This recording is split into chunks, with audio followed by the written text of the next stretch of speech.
Odamlar dunyoga tug'ilib bir xil keladi. Ammo undan chiqib ketishligi bir ikkisidan farqlanadi. Mo'min bilan fojirni, mo'min bilan kofirning dunyodan chiqishligi.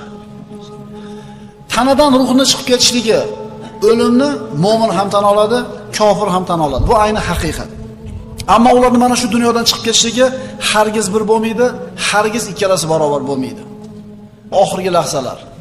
Mana shu holatda, ixtizor holatda yurgan odamni holatini bir tasavvur qilib kelaylik.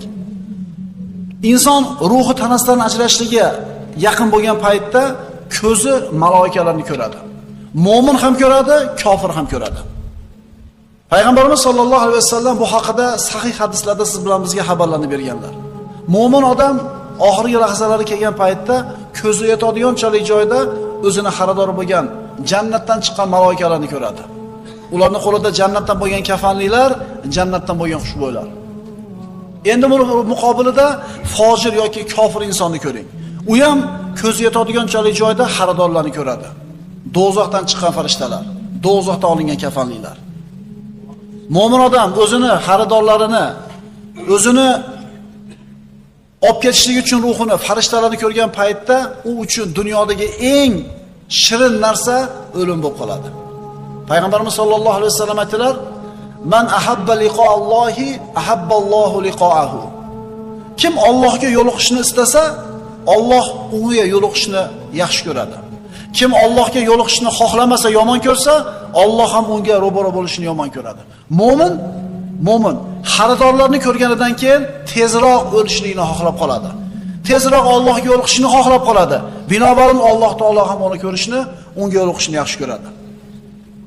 Ya ayyatuhan nafsul mutmainna, irji'i ila robbiki radiyatan mardiyya. Mo'min odam dunyoda chiqib ketar ekan, unga nido qilinadi.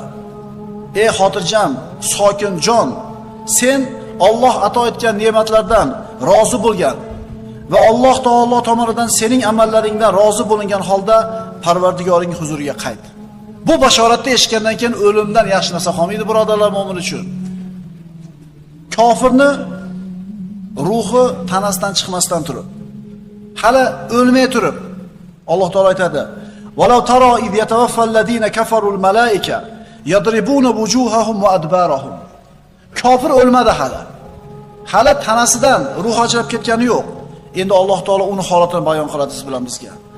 Agar farishtalar kofir kimsalarning yuz va ketlariga urib, jonlarini olayotgan va do'zax azobini totingiz, bunga sabab o'zlaringiz qilgan amallaringiz deyotganini ko'rsangiz, ularga mana shu bashorat beriladi. Qo'sh tirnoq ichidagi. Tabiiy bu kofir o'lishini xohlamaydi. Mo'min uni ruhi tanasidan ajrab chiqishligi qanday bo'ladi? Payg'ambarimiz sollallohu alayhi vasallam buni ajib suratda sifatlab berganlar. Hammamiz idishdan piyolaga suv quyamiz. Quyamizda suvni to'xtatib shunday tumshug'ini ko'targanimizda bir tomchi shunday ajrab ketadi. Kim sezadi shu suvni ajraganini idishini uchidan? Sharrat oqizib turib, shunday to'xtatganingizda oxirida bitta ikkita tomchi shunday ajraydi. Sezadimi qo'lingiz? Ko'zingiz ko'rmasa qo'lingiz sezmaydi. Mo'minning tanasidan ruhini ajrashligi mana shunday bir yengil suratda bo'ladi. Alloh mana shunday bir kunni bizga nasib qilsin hammamizga. Endi ikkinchi toifa, kofirlarning ruhi qanday ajraydi tanasidan? Po'stakda tasavvur qiling, qo'ydi po'stagini. Suvni sepib ho'l qiling. Qo'lingizda temirdan bo'lgan tikonni po'stakka botirib aylantiringda, so'ngra sug'uring. Kofirni tanasidan ruhini ajrashligi mana shunday bo'ladi. Birodarlar, bu ikkisi hargiz teng bo'lmaydi. Ha, mo'min ham, kofir ham dunyoga kelganda bir xil tug'ilgan, bir xil yig'lagan, ammo ketishligi hargiz bir bo'lmaydi. Mo'minning ruhi tanasidan ajrab chiqar ekan, undan ana shu ruhidan yer yuzida bor xushbo'y atirlarning eng afzalidan ko'ra shirinroq hid chiqadi. Hatto farishtalar yer tarafidan pokiza ruhning hidi kelyapti deb turadi osmonda. Osmondagilar his qiladi bu hidni. Endi kofirning ruhi tanasidan ajraganda esa yer yuzida mavjud bo'lgan eng badbo'y hidni isi keladi. Farishtalar buni ham his qiladi. Yer tomondan badbo'y ruhning hidi kelyapti deydi. Birodarlar, hidi ham bir xil bo'lmaydi. Garchi dunyoda bir xil yeb, bir xil ichib, bir xil kiyib, bir xil huzurlanib yashagan bo'lsa ham, lekin dunyodan chiqishligi hargiz teng bo'lmaydi. Ikkalasi ham, mu'min ham kofir ham dunyodan chiqib ketar ekan, maloikalarni ko'radi. Lekin birini xaridori undek, birini xaridori bunday bo'ladi. Bu ikkisi barobar bo'ladimi? Birodalar, albatta keladi shu kun oldimizda. Aniq keladi. Modomiki dunyoga kelganimiz haqiqat bo'lsa, undan ketishligimiz ham ayni shunday haqiqat bo'ladi, birodarlar. Alloh taolo bizning xaridorlarimizni jannat farishtalaridan bo'lishini nasib etgan bo'lsin. Kafanlar. Mo'min odamning ruhi ajrab chiqar ekan tanasidan, bu xaridorlari Azroil alayhisalomning qo'lida bir lahza ham qo'ymaydi, ana shu jannatdan olib kelingan kafanlilar bilan kafanlaydi. Kofirning tanasidan ruhi chiqar ekan, uni xaridorlari ham bir lahza qoldirmaydi Azroil alayhisalomning qo'lida. Jahannamdan olingan kafanlar bilan kafanlaydi. Mana endi hamma narsa endi boshlandi. Mana haqiqat endi bo'ldi. Ko'zi endi ochildi. Qachon ochildi? Ko'zi yumilgandan keyin ochildi. Maloikalar ikkalasining ruhini olib osmonga ko'tariladi. Mo'minning ruhini ko'tarib osmonga ko'tarilar ekan, osmon farishtalari yer tomondan xushbo'y, pokiza ruhini hidi kelyapti. Voy biz tomondan qo'lma-qo'l qilib osmon eshigiga olib borishadi. Biz ham tegib qolaylik deydi. Birinchi osmon eshigiga kelganida samo eshigini farishtalari, qo'riqchilari so'raydi, kim bu? Shunda eng chiroyli ismlari bilan, sifatlari bilan chaqiriladi. Bu falonchining o'g'li falonchi, taqvodor, solih, namozxon, ro'zador, qori, xayr ihson qiladigan, Allohning baytini ziyorat qilgan. Unga osmon eshiklari ochiladi. Shunday qilib 7 qavat osmondan o'tadi. 7-osmonga chiqqanda Alloh taolo amr qiladi. Bu bandamning ruhini illiyinga yozib qo'yinglar. Jannatiylarning qatoriga ism yozib qo'yiladi. So'ngra ruhi yana bir chiroyli bir ma'lum suratda uni qabriga olib tushib qo'yiladi. Endi buni muqobilida kofirning ruhi osmonga ko'tarilib ketar ekan, farishtalar yer tomondan badbo'y hid kelyapti deydi. Va birinchi osmon eshigini oldiga olib kelganida kim bu deb so'raydi farishtalar. Falonchi kofir, falonchi fosiq, falonchi munofiq, falonchi zolim, falonchi haromxo'r. Qanaqa yomon sifatlar bo'lsa shu sifatlar bilan aytilinadi. Ular uchun osmon eshigi ochilmaydi. Astagfirullah. La tufattahu lahum abwabus sama va la yadkhuluna al-jannata hatta yalijal jamalu fi samil khiyat. Ignani ko'tidan tuyani o'tishini tasavvur qila olasizmi? Tasavvur qila olmaysiz. O'tadimi? O'tmaydi. Demak, bular ham jannatga kirmaydi. Bu kimsalar uchun hargiz samo eshiklari ochilmas. Robbimiz aytayapti buni. Va toki tuya igna teshigidan o'tmas ekan, ular ham jannatga kira olmaslar. Hech qachon kirmaydi. Kofir ham mo'min ham yegan dunyoda. Kofir ham mo'min ham uxlagan. Kofir ham mo'min ham yaxshi yomon kunni ko'rgan. Kofir ham mo'min ham bir xil dunyoga kelgan. Chiqishligi bir xil bo'ladimi dunyodan? Bir kun keladi birodarlar, peshonamizda turib tushgun. Kimga ertaroq, kimga keyinroq. Ruhni tanaga qaytarilishi. Ruh mo'min kishini ruhi 7-osmonga yetdi, 50-yinga yozildi, so'ngra tanasiga qaytariladi. Qabrga qo'yiladi va jasad ruhga qo'shilib ne'matlanish, huzurlanishlik boshlanadi. Kofirni ruhi esa ana shu birinchi osmonni eshigi oldidan qabriga uloqtiriladi, irg'itib yuboriladi ruhi. Mana endi uni ham tanasi ruhi bilan qo'shildi, endi bunga azob boshlandi. Ikkinchi hayotning muqaddimasi birodarlar. Asosiy abadiy hayotimizning muqaddimasi. Va man yushrik billahi fa ka'annama kharra minas samaa fatakhtafuhu at-tayr aw tahwi bihi ar-rihu fi makanin sahiq. Alloh taolo uni ruhini nima dedi? Kim Allohga shirk keltirsa, bas u osmondan qulagan uni biron vahshiy qush o'lja qilib olib ketgan yoki qattiq shamol yiroq joylarga uchirib ketgan kabidir. Uni holati qadayu, boyagi mo'minning holati qo'lma-qo'l bo'lib, yana qabrga tushishligi qada. Hali oxirat azobi yoki ne'mati boshlanmasdan turib, kofirning musibatini ko'ring. Uloqtirilyapti. O'zi xor bo'lganini, dunyoda adashib kofir bo'lib yashaganligi, xato ekanligini tushundi. Hali tanasidan ruh ajramay turib, xaridorlarni ko'rganda, aqli ishladi, ko'zi ochildi, endi buni foydasi yo'q. Endi buni foydasi yo'q. Biri namoz o'qidi, ikkinchisi o'qimadi. Biri roza tutdi, ikkinchisi tutmadi. Biri ota-onasining duosini oldi, ikkinchisi oq bo'ldi. Biri o'zini pokiza saqlandi uylanib, ikkinchisi zinoni o'tkazdi har kuni. Zino bilan kunini o'tkazdi va bu bilan faxrlandi. Dunyoda bir xil yashagandir ehtimol, lekin dunyodan chiqishi hargiz bir xil bo'lmaydi. Kafanlash. Ruhi chiqdi, farishtalar olib chiqib tushdi, ungacha yer yuzida bo'ladigan ish. Itoatkor mo'minda ham, fosiqda ham, munofiqda ham birodarlar kafanlashadi. Bir xil kafanlashadi. Yuvishadi, bir xil yuvishadi. Yelkalari ko'tarib olib borib janoza o'qishadi. Bir xil. Ko'tarib qabrga olib borib ko'mishadi. Qabri ham bir xil bo'ladi. Ammo qabrda ichi bir xil bo'ladimi? Hargiz bir bo'lmaydi birodarlar. Bu ikkisi barobar bo'ladimi?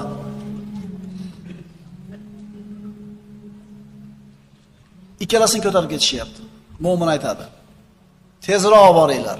Tezroq boringlar, tezroq borib joyimga qo'yinglar." Kofir aytadi: "Voy unga voy bo'lsin, qayoqqa olib ketyapsizlar uni? Olib bormanglar uyaga" deydi. Lekin ko'tarib ketayotganlarga uni ham so'zi baribir, buni ham so'zi baribir. Ular uni bilmaydi. Ular uni eshitmaydi. Biri shoshiltiradi, biri orqaga suradi, lekin unisini ham, bunisini ham aytgani bo'lmaydi birodarlar. Alloh taolo aytadi: "Astagfirullah, afanash'alul muslimina kal mujrimin, ma lakum kayfa tahkumun?" Axir biz musulmonlarni jinoyatchi kofir kimsalarga barobar qilaveramizmi? Ya'ni ikkalasi teng bo'ladimi deyapti Alloh taolo. Ey mushriklar, sizlarga nima bo'ldi? Qanday hukm chiqarmoqdasizlar? Namoz o'qigan ham o'qimagan ham bir xil yuraveradi dunyoda. Roza tutgan tutmagan bir xil nafas olib yuraveradi. Endi-chi? Endi ham bir xil ularning ahvoli. Keyin ikkisi ham qabrga qo'yiladi. Endi nima boshlanadi bu yerda? Abadiy hayotning muqaddimasi. Mana bu yerda ularning holati barobar bo'lmaydi. Ikkalasi qabrga qo'yiladi. Ustidan tuproq tortiladi. Dafn qilinadi. Eng ajib narsa shuki, qabrda yotgan mayyit uni ruhi tanasiga qaytarib kirgizilgandan keyin ustiga tuproq tashlayotganini eshitib yotadi. Birodarlar, bir fikr qilib ko'ringlar-da. Yotibsiz qabrda, zimiston, hech kim sizni eshitmaydi, qimirlolmaysiz, tuproqni ustiga shap tashlayapti. Bir kun turibdi oldimizda.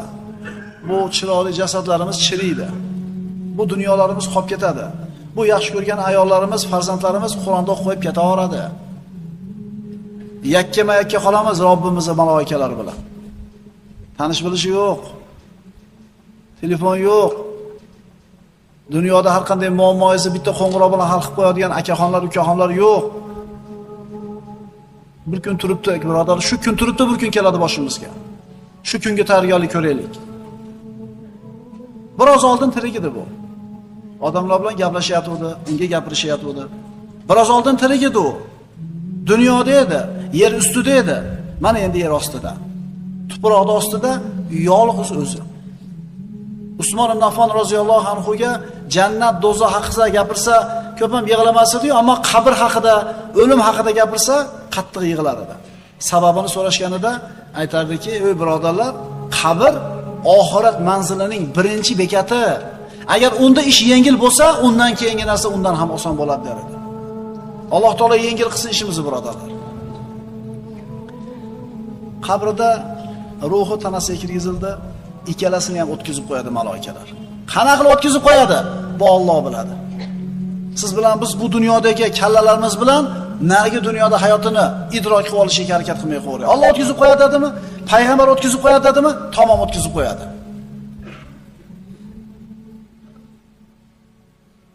Ko'zi ochildi.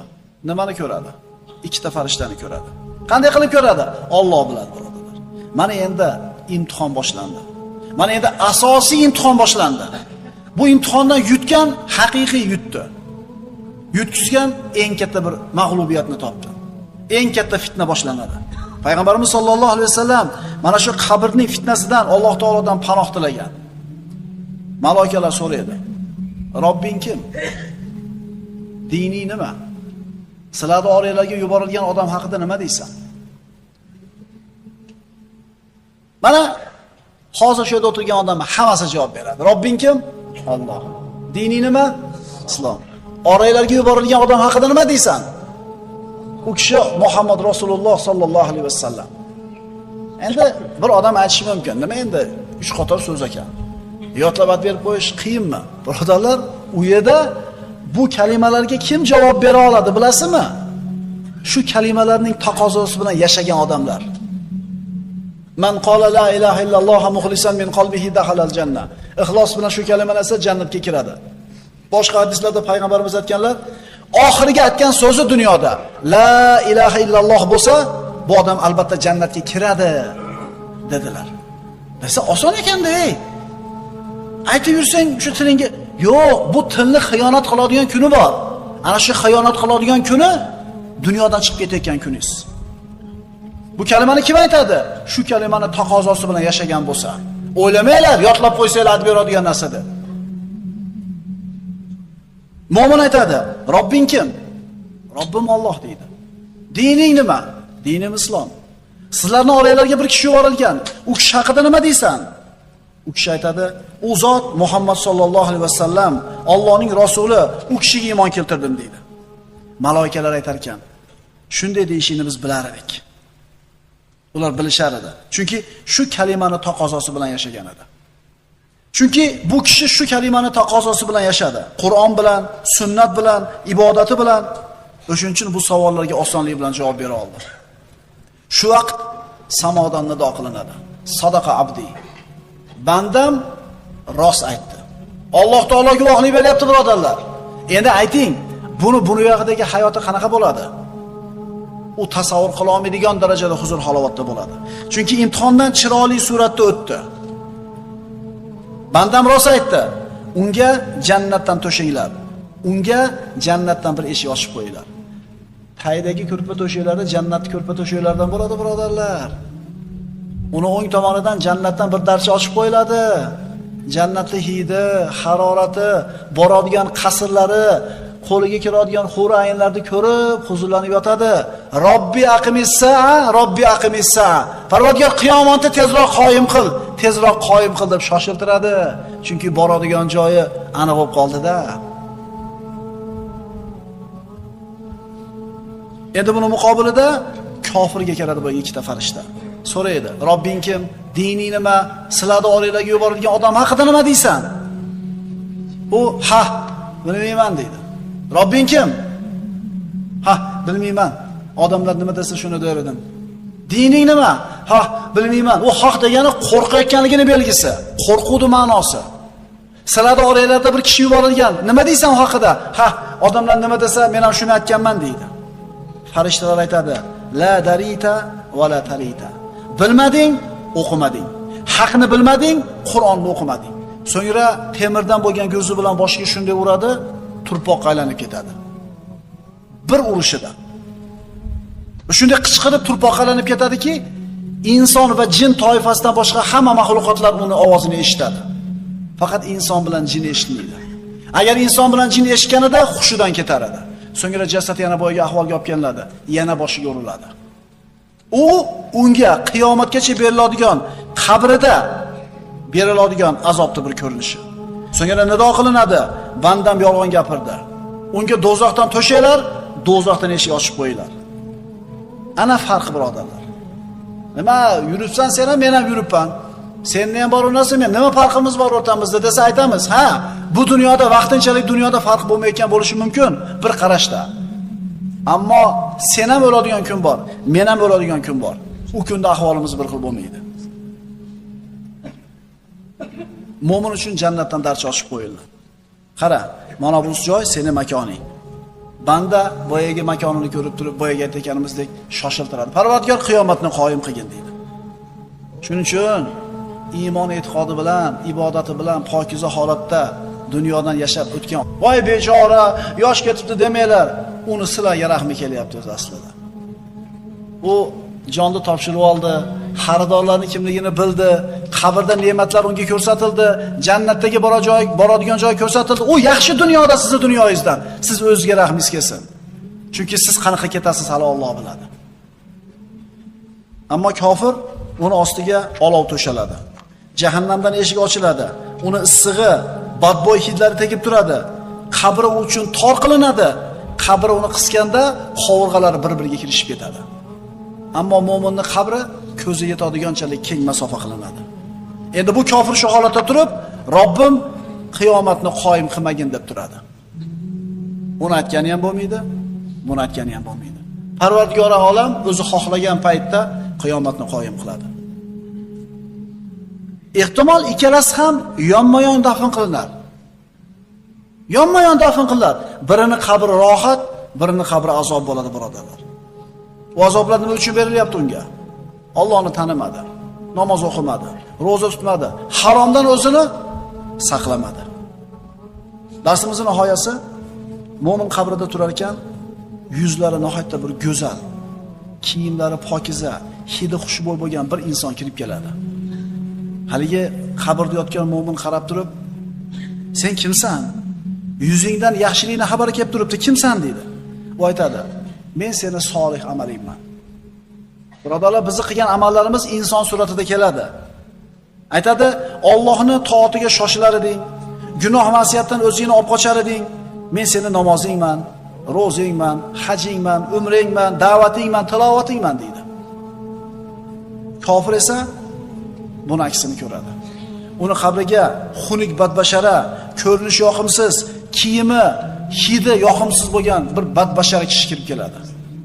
Unga qarab turib kofir aytadi, "Sen kimsan? Seni yuzingdan yomonlik hidi kelib turibdi." U aytadi, "Men seni yomon habis amalingman. Vallohi ma'siyatlarga shoshilar eding, toat ibodatdan o'zingni olib qochar eding." Birodarlar, bir kun keladi. Xaridorimizni ko'ramiz. Bir kun keladi. Bizni tanamizni ko'tarib, ruhimizni ko'tarib 7-chi osmonga olib chiqiladi yoki olib chiqilmaydi. Bir kun keladi, tanamizga kirgiziladi ruhimiz. Bir kun keladi, munkar nakir farishtalarning savoliga duchor bo'lamiz, birodarlar. Mana shu kunga tayyorgarlik ko'raylik. Qabrda azobi, azob, qabrda ne'mati ne'mat. Qabr oxirat manzilini birinchi bekati. Agar shu bekatda muvaffaqiyatga erishsak, najotga yetdik. Agar muvaffaqiyatsizlikka uchrasak, birodarlar, afsus nadomatda qoldik. Mo'min va kofirning qabrdagi ahvoli. Bu ikkisi hargiz teng bo'lmaydi. Aqulu qawli hada va astagfirulloh li va lakum. Assalomu alaykum.